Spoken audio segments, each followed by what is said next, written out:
At Swindon, every year we produce enough gas to keep 75 lorries on the road for that year. In addition, we produce carbon dioxide, which we liquefy for use in the food industry. So our plans to scale up start with building up to 5 plants together with Greenergy, which is the largest of the transport fuel supply companies in the UK. Those plants will each be 10 to 15 times the size of the plant we have here in Swindon. And collectively they'll deliver fuel that powers up to 2,500 HGVs. And they will save around 800,000 tonnes of carbon dioxide each year. Overall, the plant at Swindon takes in 10,000 tonnes per annum of waste and converts it into enough fuel to heat 1,500 homes while capturing 8,000 tonnes per annum of carbon dioxide.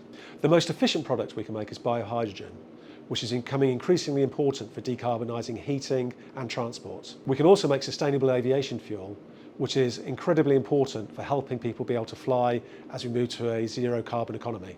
Our process has two main benefits in producing SAF.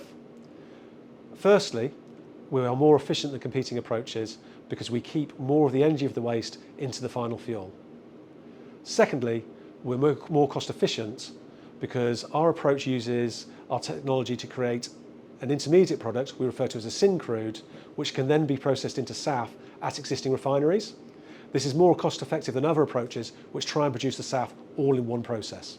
Recently, a number of airlines have made commitments to reaching 10% SAF as early as 2030, and that includes BA. And those commitments are being echoed by the UK government at the moment as well.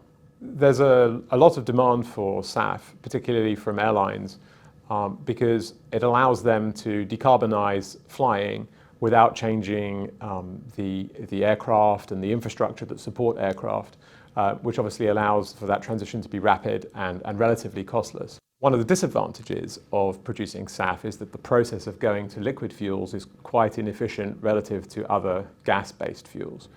And so you need to have much larger plants and larger scale in order to be able to produce SAF at a cost that is workable in the industry. And that's why one of the reasons why we would not be able to produce SAF here at our plant in Swindon.